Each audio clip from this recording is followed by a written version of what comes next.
Resident Evil 2 remake on the PS5. Now, I was out looking for the next game to play. I saw the Resident Evil remake trilogy on sale, and I said, let's go in. So, going into this game, I kind of knew Resident Evil just through its reputation. I always knew that people loved it, fans loved it, especially Resident Evil 4.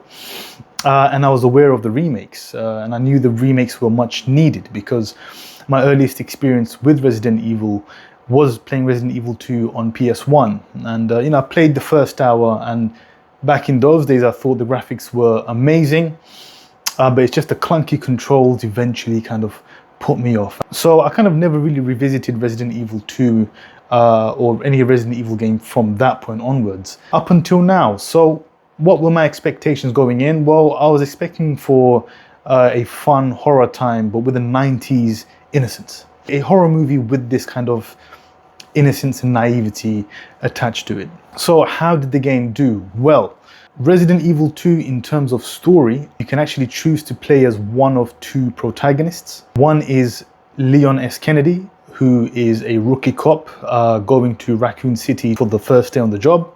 And the second protagonist is Claire Redfield, who's going to Raccoon City to search for her brother, who is also a cop that works for the same police department. The setup is more or less the same. They stop at a gas station for a quick refill. When they realize there's something not right, all of a sudden they realize there's this zombie outbreak, and they have to then rush over to Raccoon City and go into the police station to fulfill each of their objectives. As the story progresses, they go deeper and deeper underground, beneath the city and beneath the police station, and unravel this great conspiracy and get answers to what is actually going on, what's behind this zombie outbreak. And of course there are various different challenges as they progress.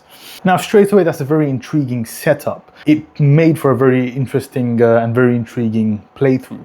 Now, right off the bat, one thing that blew me away was the graphics. Resident Evil games were known for their graphics, even during the PS1 and PC era. And this is kind of carried over here with the remakes. The graphics are absolutely astonishing, right down to the gory details, the character model, the character designs. I understand that Leon S. Kennedy and Claire Redfield are based on real-life models.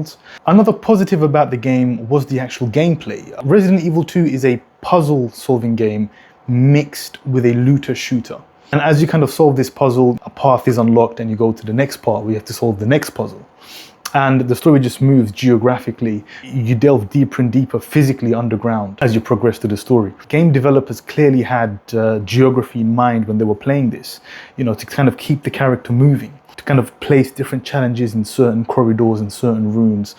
And that was very effective for a horror game. There were genuine times where you do feel scared, maybe you don't want to go down that way. There's nothing but a little light just sneaking in through the window.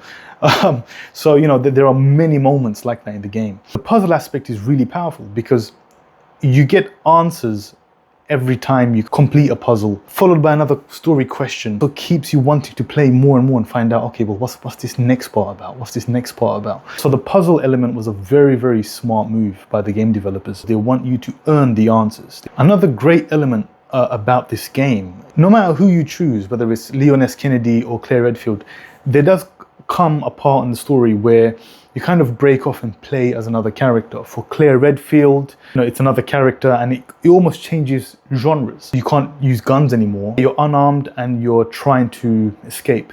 On the other hand, on Leon S. Kennedy's subplot, you play as this kind of super character who is really suited and booted and prepared for these military challenges. And it's fantastic. It's absolutely great. The fact that the story does kind of break off just in the middle part for a little while, and you just get this kind of new, refreshing experience that comes with it.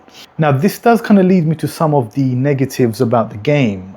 Even though you play as Leon S. Kennedy or Claire Redfield, rather than these two characters feeling like separate characters, it feels at some points like it's an alternative reality. The gas station scene, for example, in the beginning, if you play as Leon S. Kennedy, he's the one who investigates the gas station, realizes there are zombies, bumps into Claire, and of course they rush over to Raccoon City. When you play as Claire Redfield, it's vice versa. And I just wish there was more of a kind of dedicated plot line and a storyline to each character. That would have really made these two story arcs separate from one another. It does kind of feel a little strange. But other than that, Resident Evil 2, my experience with it was quite interesting. I played this game on a PS5, a regular PS5 first, and I played Leon's part of the story, and I thought that's all I needed to do, so I just kind of continued down the marathon, played all the Resident Evil games that are available on the PS5. That whole thing was bugging me, which is, I really should check out Claire Redfield's character. I feel as if I haven't really played the game if I haven't played the other half. And so then I got a PS5 Pro and I played Resident Evil 2 from Claire's perspective. In terms of machines, I actually preferred the PS5 Pro run through, because the PS5, you get about 54 frames per second on average. Sometimes it dips up, sometimes it dips low. But with PS5 Pro, it's almost always locked in at 60 frames per second, much more smoother, much more cleaner gameplay and run through. But again, both of the machines handle the game very, very well. So, Resident Evil 2 Remake for the PS5. I would highly recommend it, especially if you find it on sale. Do not hesitate, get all three of the remakes. So yes, I would recommend it. Go ahead and buy it.